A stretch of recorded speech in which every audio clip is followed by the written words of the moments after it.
지난 이야기. 2025년 초 조지아주에서 한국 엔지니어 21명이 불법 체류 혐의로 체포되었고, 이 사건은 전 세계적으로 큰 반향을 일으켰습니다. 이 사건을 신고한 조지아의 보수 정치인은 지역 일자리를 지키기 위해 신고했다고 주장했지만, 체포 현장의 충격적인 모습에 당황한 모습을 보였습니다. 체포된 한국 엔지니어들은 족쇄를 찬 채 버스에 실려갔고, 이 장면은 전 세계 언론에 보도되어 큰 논란을 불러일으켰습니다. 미국 내에서도 여론이 형성되기 시작했어요. 그 사건을 두고 미국 레딧에서 많은 댓글이 달리며 한국을 옹호하는 내용이 퍼졌고, 그로 인해 했던 행동이 잘못됐다는 걸 깨닫게 되고, 결국 의원직을 사퇴하게 됩니다. 사퇴 후 한국에게 행한 자신의 행동에 깊은 반성을 하고, 자신이 신고한 사건에 대해 후회하며 한국 대사관과 언론에 편지를 보냈고, 결국 21명의 엔지니어들이 석방되는 결과를 가져왔습니다. 현대차 부사장과의 대화에서 서로의 입장을 이해하게 되었고, 한국과 미국의 관계에 대한 새로운 시각을 갖게 되었습니다. 과거의 사건에 대해 후회하고 고민하며 체포된 배터리 엔지니어 중 한 명인 박진호를 만나기로 결심했습니다. 과연 주인공은 용서받을 수 있을까요? 안녕하세요. 한국의 숨결 한숨입니다. 구독과 좋아요 눌러주시고 한국에 대한 감동적인 이야기들 절대 놓치지 마세요. 이틀 후 저는 체포됐던 엔지니어 중 한 명을 만났습니다. 박진호 씨였어요. 38살, 배터리 셀 설계 전문가였죠. 우리는 명동의 한 카페에서 만났습니다. 그는 저를 보자마자 알아봤어요. 브레넘 씨시죠? 네, 만나주셔서 감사합니다. 아니에요. 저도 궁금했거든요. 저를 신고한 사람이 어떤 사람인지. 우리는 자리에 앉았습니다. 저는 먼저 말했어요. 죄송합니다. 정말 죄송합니다. 괜찮습니다. 괜찮을 리가 없잖아요. 당신은 족쇄에 묶였어요. 제 잘못 때문에요. 그는 잠시 생각하더니 말했습니다. 솔직히 말하면 저는 화났었어요. 정말 많이 화났었죠. 제가 뭘 잘못했나 싶었거든요. 저는 법을 지켰고 열심히 일했는데 왜 범죄자 취급을 받아야 하나 싶었어요. 당연히 화나셨을 겁니다. 근데 지금은 이해합니다. 네? 당신의 입장도 이해해요. 당신은 당신 사람들을 지키려 했던 거잖아요. 저도 만약 한국에 외국인들이 많이 들어와서 한국 사람들 일자리를 차지하면 불안할 것 같거든요. 하지만 제 방법이 틀렸어요. 맞아요. 방법은 틀렸죠. 근데 의도까지 나쁜 건 아니었잖아요. 저는 그의 관대함에 또 눈물이 났습니다. 고맙습니다. 용서해 주셔서요. 용서라기보단 그냥 이해하는 거예요. 우리 모두 실수하잖아요. 중요한 건 실수를 인정하고 바로잡는 거죠. 그는 커피를 마시며 말을 이었습니다. 사실 저도 배웠어요. 이번 일로요. 뭘 배우셨는데요? 제가 미국에서 일하면서 미국 사람들을 좀 무시한 적이 있었거든요. 이것도 못해? 이런 식으로 생각한 적이 있었어요. 근데 그건 제 오만이었죠. 그 사람들은 배터리 기술은 모르지만 다른 걸 잘하는 사람들이었어요. 저는 그걸 몰랐던 거예요. 당신은 정말 훌륭한 사람이네요. 아니에요. 그냥 평범한 엔지니어예요. 우리는 2시간 동안 대화를 나눴습니다. 그는 제게 배터리 기술에 대해 설명해 줬어요. 왜 전기차 배터리가 중요한지, 왜 한국이 이 분야에서 앞서는지 말이죠. 배터리는 미래입니다. 전기차뿐 아니라 에너지 저장, 신재생 에너지까지 모든 게 배터리에 달려 있어요. 한국은 이 기술을 20년 넘게 연구했습니다. 그래서 지금 세계 1위인 거예요. 그런 기술자들을 제가 체포되게 만들었네요. 이제 알았으면 됐어요. 그리고 브레넘 씨, 미국으로 돌아가시면 사람들한테 말해주세요. 한국과 미국은 경쟁자가 아니라 협력자라고요. 우리가 함께하면 더 많은 걸 만들 수 있다고요. 꼭 그렇게 하겠습니다. 우리는 헤어지기 전에 악수했습니다. 그의 손은 따뜻했어요. 저는 일주일 동안 서울에 머물렀습니다. 그동안 여러 사람들을 만났어요. 현대자동차 직원들, 한국정부 관계자들, 그리고 언론인들까지요. 그들은 모두 한결같이 말했습니다. 우리는 미국을 원망하지 않습니다. 우리는 함께 나아가고 싶습니다. 저는 그 말을 듣고 깨달았습니다. 한국은 더 이상 약소국이 아니라는 거요. 한국은 세계를 이끄는 나라였습니다. 기술로, 문화로, 그리고 관대함으로요. 미국으로 돌아온 저는 강연을 시작했습니다. 대학, 시민단체, 기업체를 돌아다니며 제 이야기를 했어요. 저는 실수했습니다.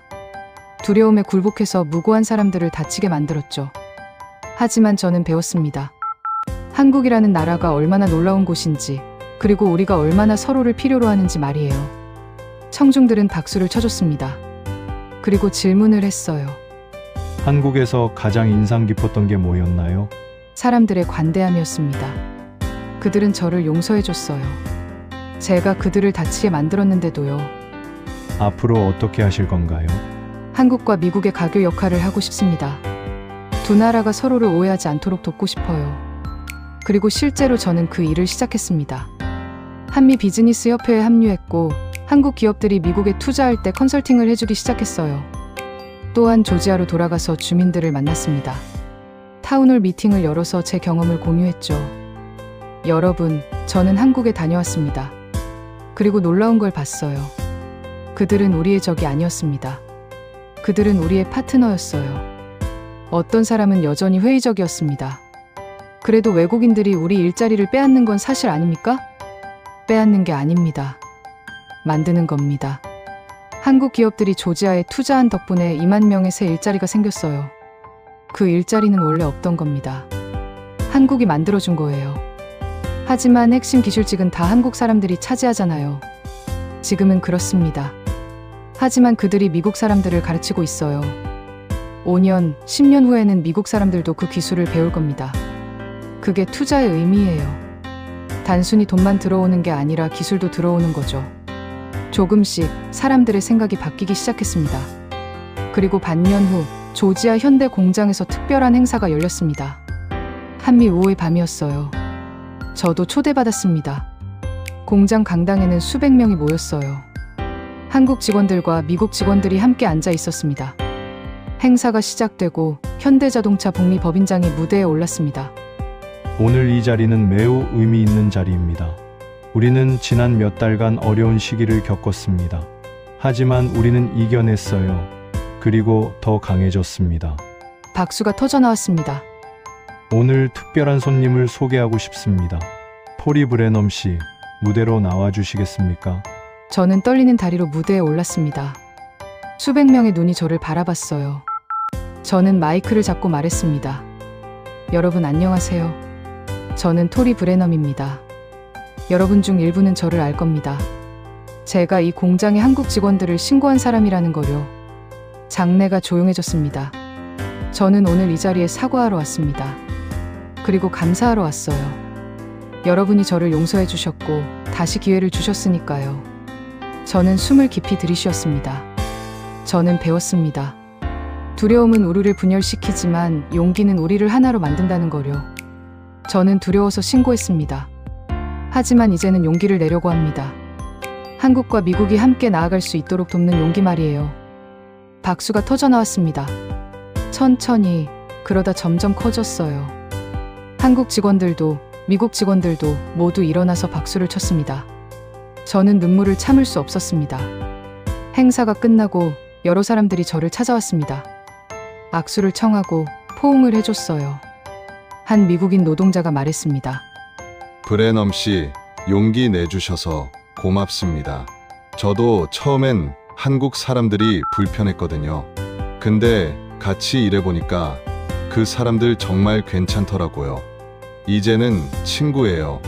한국 엔지니어 한 명도 다가왔습니다. 브레넘 씨, 저는 브레넘 씨를 존경합니다. 잘못을 인정하는 건 쉽지 않은 일이거든요. 고맙습니다. 여러분 덕분에 제가 더 나은 사람이 됐어요. 그날 밤 저는 호텔 방에 돌아와서 다시 편지를 썼습니다. 한국 사람들에게 보내는 두 번째 편지였어요. 편지는 이렇게 시작됐습니다. 친애하는 한국의 친구들에게 저는 여러분께 빚을 졌습니다. 저는 지난 몇 달간의 일들을 적었습니다. 서울에서 만난 사람들, 조지아에서 바뀐 분위기, 그리고 제 마음속 변화까지요. 편지의 마지막 문장은 이랬습니다. 여러분은 제게 용서를 가르쳐 주셨습니다. 그리고 협력의 의미를 알려주셨어요. 저는 이제 압니다. 우리는 함께할 때 더 강해진다는 거요. 고맙습니다. 정말 고맙습니다. 저는 이 편지를 한국 대사관에 다시 보냈습니다. 그리고 미국 언론사에도 보냈어요. 이번에는 워싱턴 포스트가 전문을 게재했습니다. 제목은 이랬어요. 조지아에서 서울까지 한 정치인의 여정. 기사는 또다시 큰 반향을 일으켰습니다. 그리고 예상치 못한 일이 벌어졌어요. 백악관에서 연락이 왔습니다. 국가안보의 아시아 담당 보좌관이 저를 만나고 싶다고 했어요. 저는 워싱턴으로 날아갔습니다. 백악관 웨스트윙의 한 회의실에서 우리는 만났습니다. 보좌관은 40대 중반의 여성이었어요. 브레넘 씨, 당신의 이야기를 읽었습니다. 매우 감동적이었어요. 감사합니다. 우리는 당신의 도움이 필요합니다. 제 도움이요? 네. 한미 관계를 개선하는데 당신의 경험이 필요해요. 당신은 두 나라를 모두 이해하는 사람이니까요. 제가 무엇을 할 수 있을까요? 한미 노동 협력 프로그램을 만들려고 합니다. 한국 기업들이 미국에 투자할 때 비자 문제나 노동 규정 관련해서 혼란이 없도록 하는 프로그램이에요. 당신이 자문 역할을 해주셨으면 합니다. 저는 망설임 없이 대답했습니다. 기꺼이 하겠습니다. 그렇게 저는 새로운 일을 시작했습니다. 한미 노동협력 프로그램의 자문위원이 된 거죠. 우리는 몇 달에 걸쳐 새로운 가이드라인을 만들었습니다. H-1B 비자 소지자들의 권리를 명확히 하고 IC의 단속 기준을 구체화했어요. 그리고 한국 기업들이 미국에서 겪는 어려움을 최소화할 수 있도록 지원 체계를 만들었습니다. 이 프로그램은 이듬해 공식 출범했습니다. 그리고 효과는 즉각적이었어요. 한국 기업들의 미국 투자가 증가했습니다. 그리고 비자 관련 분쟁은 거의 사라졌죠. 조지아 현대 공장도 확장됐습니다. 새로운 생산 라인이 들어섰고 일자리가 3,000개나 더 생겼어요. 저는 가끔 그 공장을 방문합니다. 그리고 한국 엔지니어들과 미국 노동자들이 함께 일하는 모습을 봐요. 그들은 서로 농담을 주고받고 점심을 같이 먹고 퇴근 후엔 맥주를 마십니다. 그 모습을 볼 때마다 저는 생각합니다. 이게 맞는 거구나. 이게 우리가 가야 할 길이구나. 지금 이 편지를 쓰는 이유는 한국 사람들에게 전하고 싶은 말이 있기 때문입니다. 여러분, 고맙습니다. 여러분은 저를 용서해 주셨습니다. 제가 여러분을 다치게 만들었는데도요. 여러분은 저를 가르쳐 주셨습니다. 협력의 의미를, 관대함의 힘을 말이에요. 여러분은 제게 미래를 보여주셨습니다. 한국과 미국이 함께 만들어갈 미래를요. 저는 이제 압니다. 한국은 더 이상 약소국이 아니라는 거요. 한국은 세계를 이끄는 나라입니다. 기술로, 문화로, 그리고 인간애로요. 저는 평생 여러분의 친구로 살아가겠습니다. 그리고 한국과 미국이 더욱 가까워질 수 있도록 최선을 다하겠습니다. 족쇄의 아침은 끝났습니다. 이제 협력의 아침이 시작됐어요. 그리고 그 아침을 함께 맞이할 수 있어서 저는 정말 행복합니다. 다시 한번 진심으로 고맙습니다. 조지아에서 토리 브레넘 올림.